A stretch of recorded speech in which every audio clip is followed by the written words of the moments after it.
नमस्कार, स्वागत है आपका डे न्यूज में और दिन भर की तमाम खबरों के साथ मैं हूं आरती सिंह। आगे बढ़ने से पहले आइए नजर डालते हैं आज की खास खबरों पर।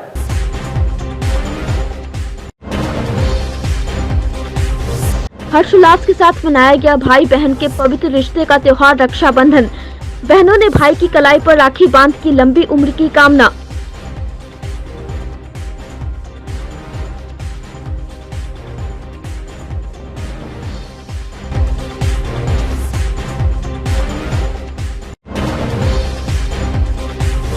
पुलिस से मदद नहीं मिलने पर मुजफ्फरपुर की एक महिला डॉक्टर ने किया सुसाइड का प्रयास।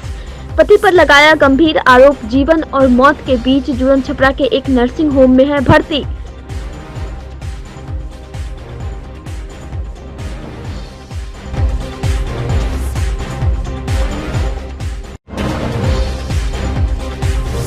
और भक्ति जागरण को ऑर्केस्ट्रा में तब्दील कर जनप्रतिनिधियों ने कर दिया शर्मसार। अश्लील गानों पर लगाए ठुमके और लुटाया पैसा।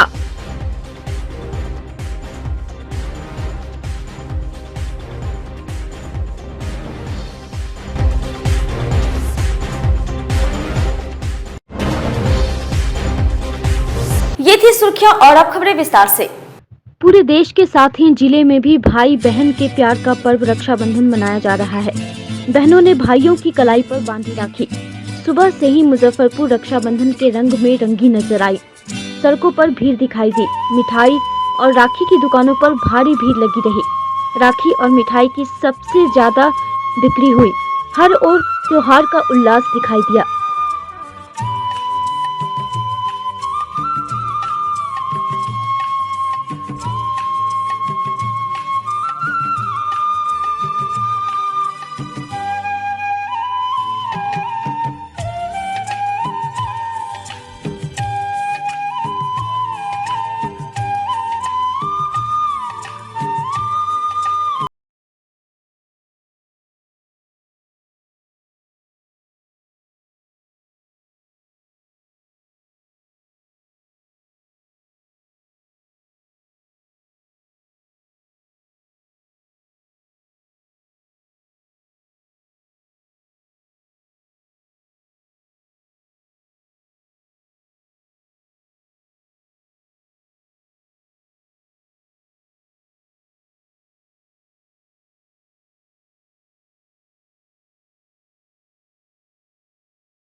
मुजफ्फरपुर के शहीद खुदीराम बोस सेंट्रल जेल में बंद कैदियों की कलाई पर उनकी बहनें इस बार भी राखी नहीं बांध सकी।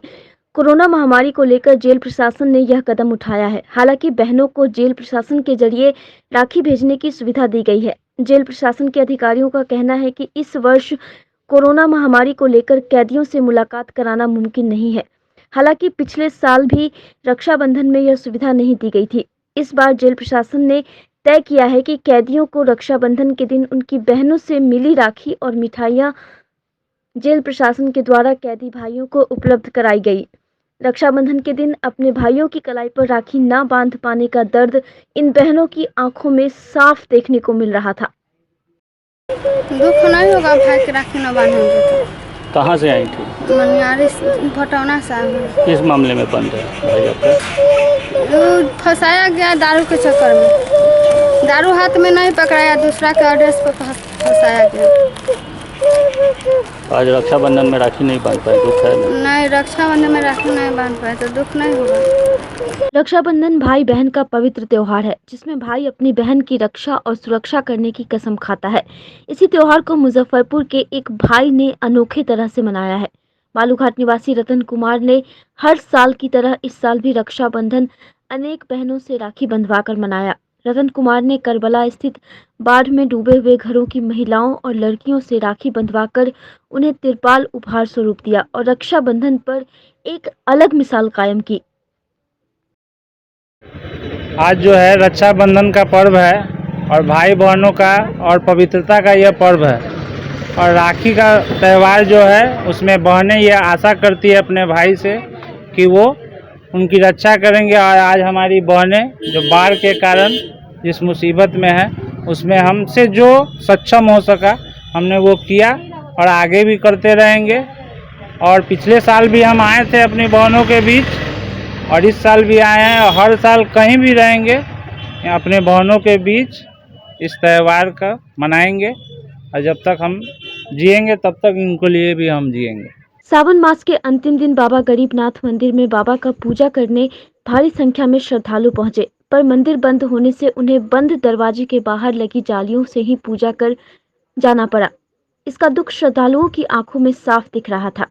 सीधी घाट से कांवड़ लेकर बाबा गरीबनाथ मंदिर पहुंचे 3 युवकों ने जब जलार्पण नहीं किया तो बताया कि विगत 8 वर्षों से पहलेजा से जल लाकर बाबा का जलाभिषेक करते आ रहे हैं।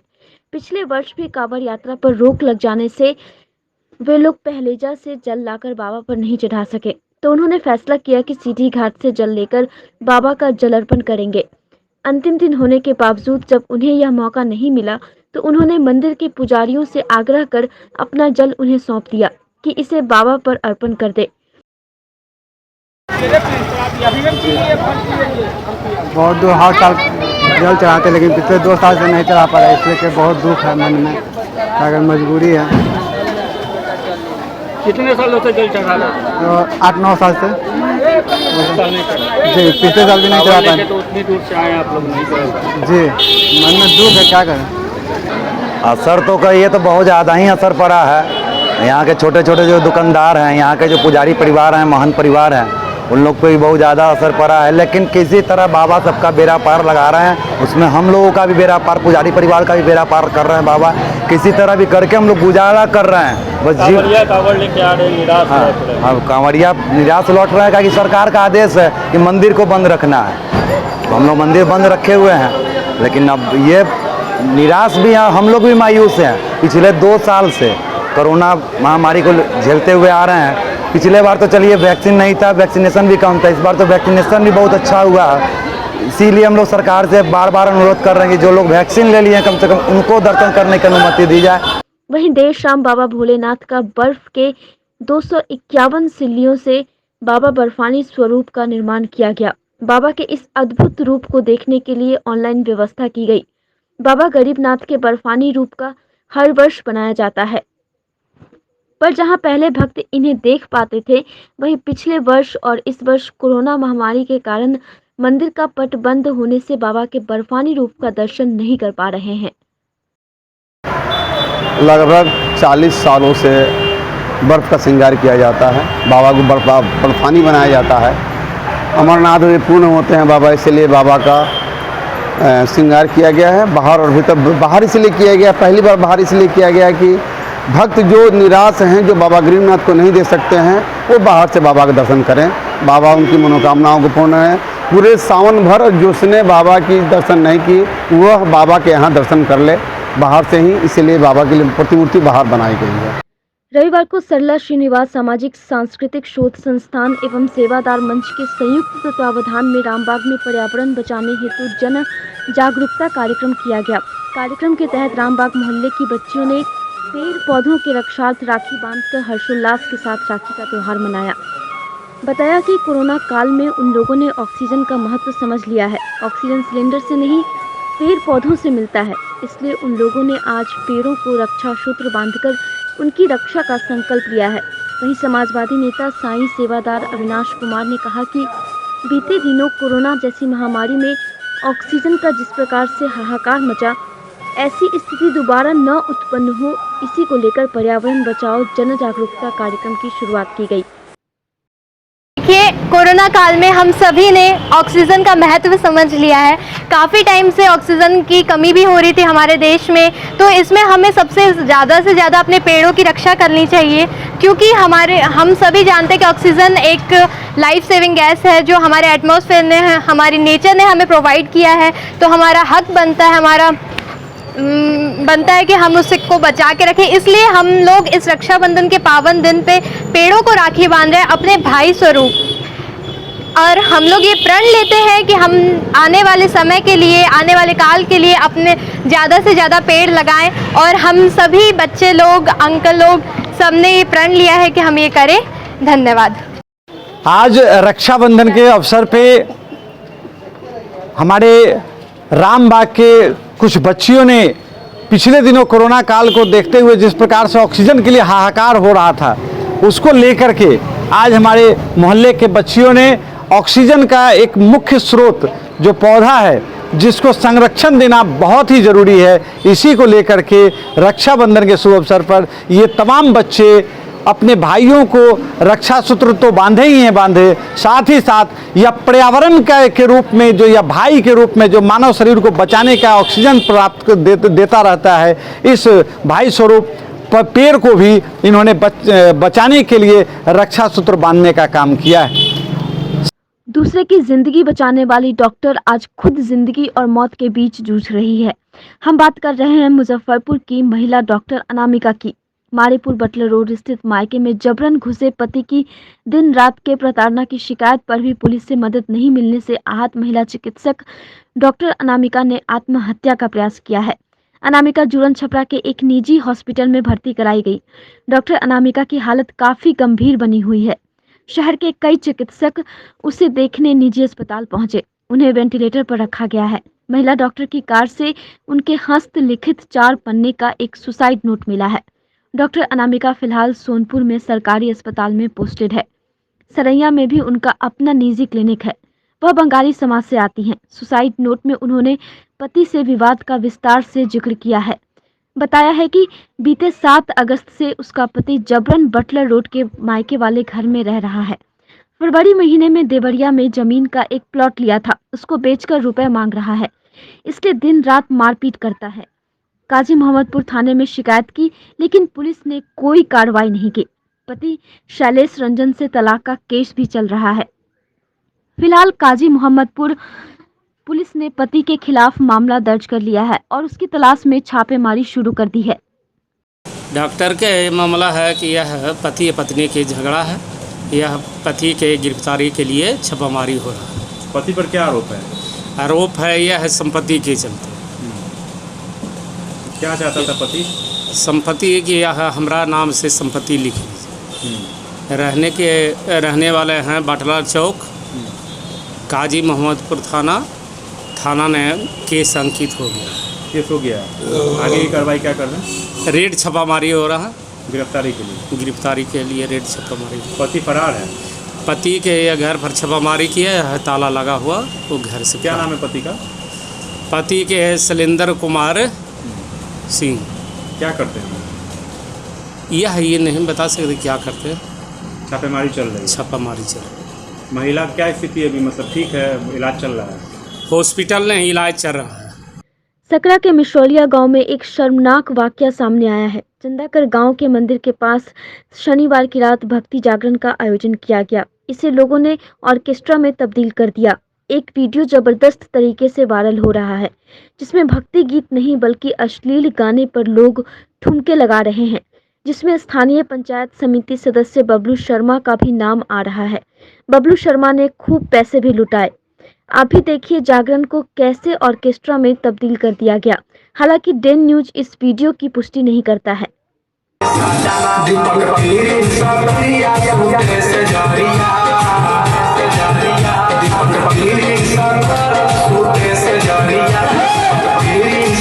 मुजफ्फरपुर में एक बार फिर से भीड़ का अमानवीय चेहरा सामने आया है, जहां मोबाइल चोरी के आरोप में एक युवक की स्थानीय लोगों ने जमकर पिटाई कर दी। तस्वीरें जुड़न छपरा इलाके की है। आप देख सकते हैं कि किस तरह से युवक की पिटाई की जा रही है।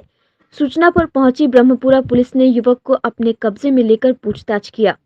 इधर रविवार की दोपहर रामदयालु स्थित विशाल मेगा मार्ट में चोरी करते 2 युवकों को स्थानीय लोगों ने पकड़ जमकर पिटाई कर दी। दोनों की पहचान अघोरिया बाजार निवासी राजा मलिक और रोहित कुमार के रूप में हुई है। पुलिस के पूछताछ में इन लोगों ने दर्जनों भर चोरी की घटना में अपनी संलिप्तता स्वीकार की है। सख्ती से पूछताछ में दोनों ने अपने साथी विजय मलिक, कल्लू मलिक और प्रकाश माली का नाम बताया है, जिसकी तलाश में पुलिस ताबड़तोड़ छापेमारी कर रही है। विशाल मेगा मार्ट से सूचना मिली कि वहाँ चोर को पकड़ा गया है चोरी करते हुए, वही पकड़ के लाए हैं, जांच चल रही है। दोनों कहाँ के? अघोरिया बाजार के। क्या इन लोग का रिकॉर्ड है? रिकॉर्ड पहले एक बार जेल जा चुका है शायद। कहाँ के रहने वाले दो? ये अघोरिया बाजार के। और चोरी कहाँ कर रहा है? विशाल मेगा मार्ट की। क्या क्या चुराया था? कुछ सामान रिकवरी है? नहीं, रिकवरी नहीं हुआ है, चोरी करते हुए पकड़ा गया था। कैमरा वगैरह में कुछ आया है? अब देखते हैं, जांच चल रही है, कार्रवाई जांच कर रहे हैं हम लोग। बिहार में कोविड महामारी की वजह से बंद कई महीनों बाद स्कूल खुला तो बाढ़ प्रभावित इलाके के बच्चे नाव से ही स्कूल जा रहे हैं। हालांकि प्रशासन ने बाढ़ प्रभावित क्षेत्रों में नाव से बच्चों को नहीं बुलाने का आदेश दिया है। जिले के औराई प्रखंड में बागमती, लखनदेई और मनुस्मारा नदी से आई बाढ़ काफी स्थिति खराब कर दी है। कई महीनों बाद जब बच्चों का स्कूल खुला तो बाढ़ के पानी से होकर उन्हें नाव से जाना पड़ रहा है। औराई प्रखंड के संभुताडीह गांव में लखनदेई और मनुस्मारा नदी से बाढ़ आया हुआ है। अब इतने दिनों बाद स्कूल खुला तो बच्चे नाव पर ही सवार होकर स्कूल जाने लगे। परिजन गीता देवी ने बताया कि जब नाम रहता है तो बच्चा स्कूल जाता है, नहीं रहता है तो नहीं जा पाता। कुछ बच्चे को नाव से भी डर लगता है तो वह नहीं जा रहे हैं। इसलिए हम लोगों के गांव में सड़क बनाया जाए ताकि बच्चों की पढ़ाई बाधित न हो। वहीं प्रखंड शिक्षा पदाधिकारी रीमा सिन्हा ने बताया कि बाढ़ प्रभावित इलाके के बच्चों को नाव से नहीं बुलाना है। कारण 3 महीना के लगभग में पानी बहुत फुल हो गया है, रोड उड सब डूब गया है। नैया से जाता है तो नैया रहता है तो जाता है पढ़े, नहीं नैया रहता है तो नहीं जाता है पढ़े। 3-4 महीना से ना लगभग हमरा चाहते जे रोड कनी सुविधा होए के चाहिए, जे बाल बच्चा पढ़े के चाहिए, धिया पुता पढ़े के चाहिए, जे सुविधा एहन हो जाए के चाहिए कि गाँव में पढ़े के चाहिए। बाढ़ के समय सरकारी शिक्षक का मांग कर रहे हैं गांव में। हाँ, बाढ़ के समय है, सरकारी शिक्षा मांगे के समय चाहता है। तो क्या स्थिति है बच्चों के बीच में अभी पढ़ाई के लिए? पढ़ाई बहुत प्रमनल होता है, पढ़ाई नहीं होता है, दाहर के लिए नहीं जाता है, नैया रहता है तो जाता है, नहीं तो नहीं जाता है। नाव पे घटना घट सकता है। हाँ, घटना घट सकता है, कखनी के डर से बच्चा के नहीं भेजता है, डर जाता है बच्चा तो नहीं जाता है, तो नहीं भेजता है। यहाँ रास्ता पैरा बिल्कुल बंद है, कहीं निकलने का रास्ता है नहीं से बच्चा जाए रोड से। नाव का व्यवस्था है, एक नाव है, कभी रहता है इस पार कभी उस पार। एक नाव से कितना आना जाना है, जनसंख्या यहाँ पर बहुत है, 2000 की यहाँ आबादी है और नाव का परेशानी है, नाव से ही आना जाना है। और बच्चा को पढ़ने में भी दिक्कत है, जाने आने का बहुत दिक्कत हो रहा है यहाँ पर जो कभी नहीं सीओ नहीं वीडियो कोई नहीं आया अब तक ले देखने की कैसा गांव है डी टोला। कितना दिन से बच्चे लोग जो है कि पढ़ने? करीब 2 महीना से ही यहाँ पर बाढ़ का पानी जमा हुआ है और पानी का निकलने का कोई साधन है नहीं, चारों बगल घर गांव का घेरा हुआ है पानी। घटना घट सकता है। पिछले साल भी घटना घटा हुआ था, एक डूब गया था बच्चा, और इस साल भी कोई गारंटी है कब बच्चा डूबेगा क्या होगा। नाव से जाता है, पढ़ने लिखने में भी जाता है, नाव भर भर कर जाता है बच्चा, कोई घटना भी हो सकता है यहाँ पर। मालूम हुआ है कि बच्चे जो पढ़ने के लिए नाव से स्कूल जा रहे हैं उनके वैसे स्कूल के प्रधानाध्यापक को हमारे तरफ से आदेश मिलता है कि वे बच्चे को नाव से स्कूल पढ़ने के लिए नहीं बुलावें और वे अपने उपस्थित रहें। कोई घटना घट सकती है, संभुता डी का यह वीडियो सामने आया है, नाव से बच्चे जा रहे हैं। तो शिक्षकों को कोई निर्देश दिया गया है? हाँ, निर्देश आज हम दे दिए। रविवार को डीएम आवास के बगल में शहनाज हुसैन फ्रेंचाइजी और जस्ट शहनाज प्रोडक्ट आउटलेट का उद्घाटन जिलाधिकारी की पत्नी अनन्या श्रीवास्तव ने दीप प्रज्वलित कर किया। इस मौके पर प्रतिष्ठान की संचालिका अर्चना सिंह, शहर के प्रख्यात surgeon doctor Dhirendra Prasad Singh, doctor गौरव वर्मा, मैनेजर रणवीर सिंह सहित काफी संख्या में लोग मौजूद थे। मैनेजर रणवीर सिंह एवं संचालिका अर्चना सिंह ने बताया कि महिलाओं के लिए ब्यूटी सैलून में फेशियल, स्किन, हेयर और आईज ट्रीटमेंट की विशेषता रहेगी। जस्ट शहनाज के प्रोडक्ट जो कि प्योर हर्बल है, इसी से मेकअप किया जाएगा। वहीं मुख्य अतिथि डीएम की पत्नी अनन्या श्रीवास्तव ने भी प्रतिष्ठान के बेहतरी की कामना की। Congratulate करना चाहूँगी for the extension of the Shehnaz Hussein's parlor and I really wish her good luck for future endeavors. Thank you. International brand है, इनका ब्रांच लंदन वगैरह बहुत सिटी में है और ये स्किन के लिए बेस्ट है और ये पूरा हर्बल प्रोडक्ट से मतलब इनका प्रोडक्ट बनाया जाता है जो कि हेयर और स्किन के लिए बहुत फ़ायदेमंद होता है। और Shahnaz Husain franchisee salon and product outlet खुला है शहनाज का, तो हर्बल बेस्ड है सारा और दूसरे भी ठीक हैं लेकिन कॉस्मेटिक्स है वो, लेकिन इसमें कोई कॉस्मेटिक का कोई लेना देना नहीं है और इट्स प्योर हर्बल है और अच्छा है स्किन के लिए, क्योंकि आजकल वैसे भी कोई चीज़ प्योर नहीं आ रही है, तो केमिकल एवरीथिंग, तो इसी वजह से ये हर्बल को थोड़ा बेस्ट है आज के लिए लोगों के लिए। व्यवस्था इसमें यह है कि आपको हेयर के लिए हर चीज़ ट्रीटमेंट्स हैं, स्किन ट्रीटमेंट्स हैं, आई ट्रीटमेंट्स हैं, फेशियल्स हैं। फेशियल जो हैं एक तो नॉर्मल फेशियल्स होते हैं, एक ट्रीटमेंट बेस्ड फेशियल्स हैं यहाँ, और आईज़ के नीचे प्रॉब्लम है तो उसका है, बाकी है अच्छा है सब सिस्टम।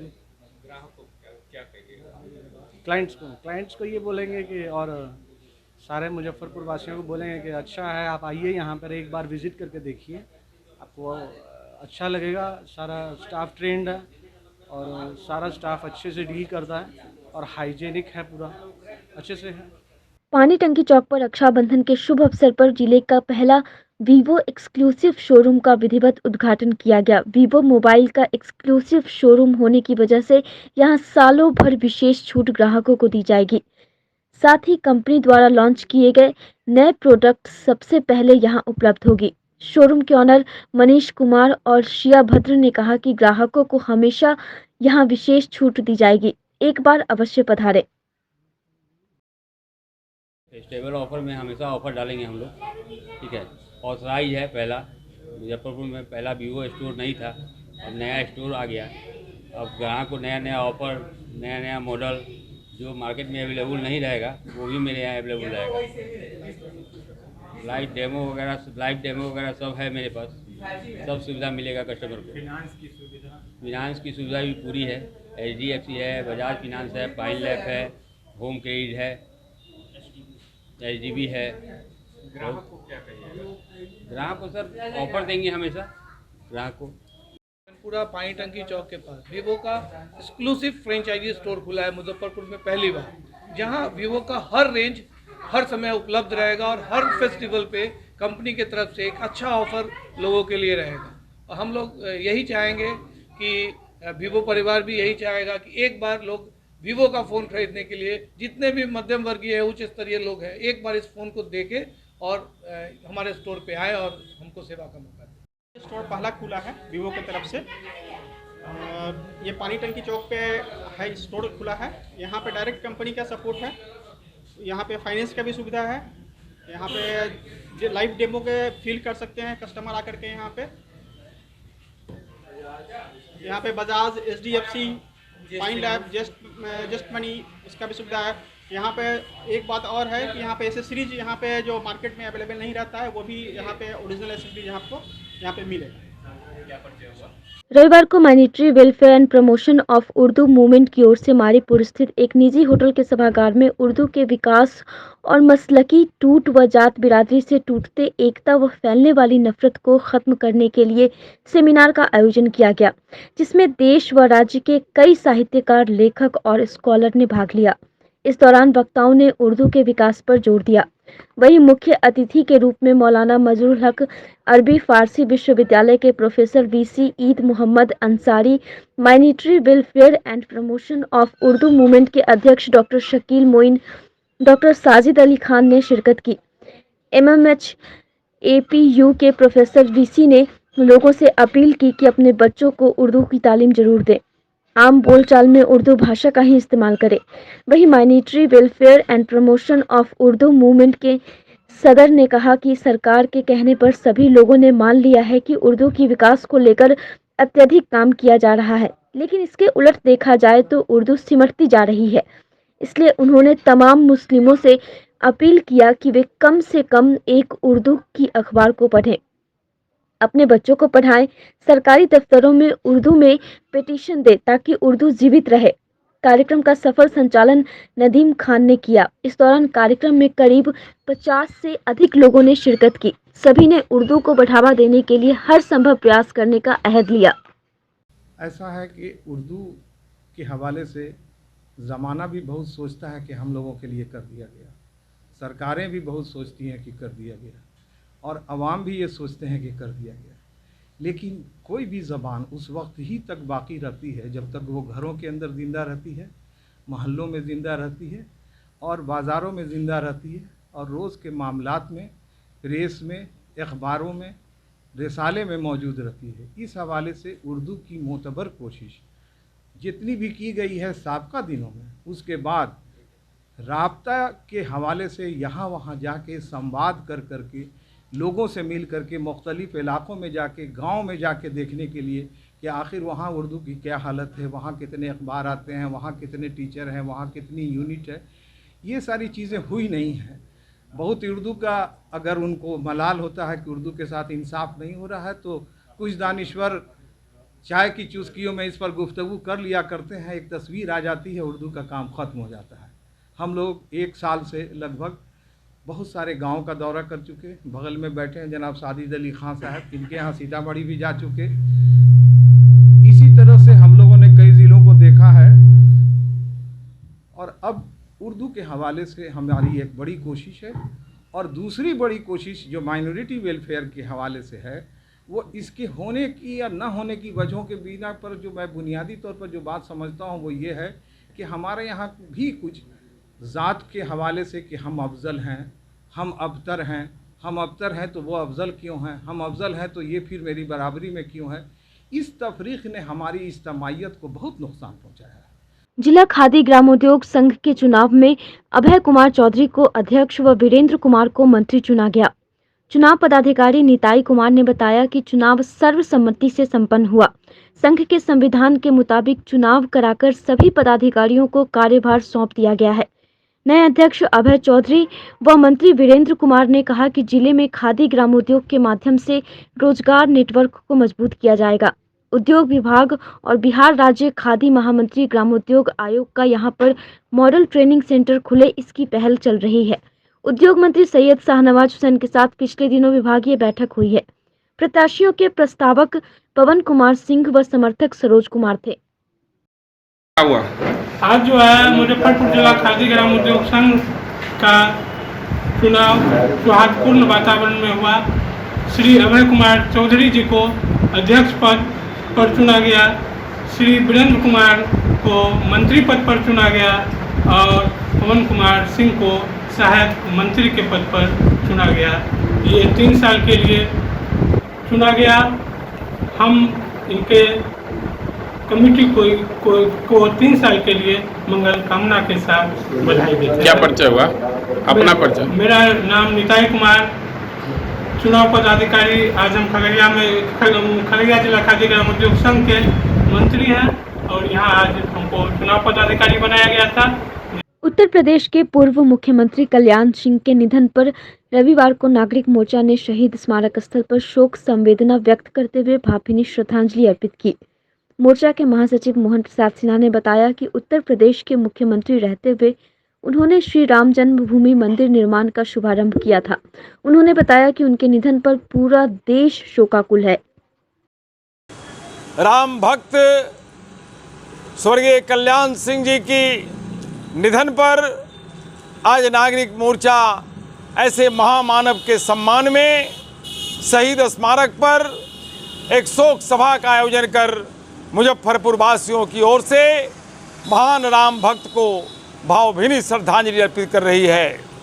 ऐसा मुख्यमंत्री देश में न हुआ और न होगा जो अपनी सत्ता का परवाह नहीं करते हुए राम के चरणों में अपना सत्ता को समर्पित कर दिया था।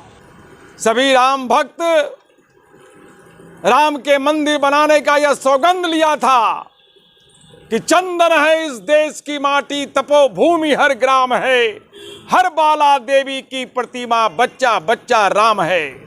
अब न झुकेंगे, अब न सहेंगे घटनाएं अपमान की, जय बोलो श्री राम की। आज की खबरों में बस इतना ही। कल फिर मिलेंगे कुछ नई खबरों के साथ। तब तक के लिए हमारी न्यूज़ टीम को दीजिए इजाजत। नमस्कार।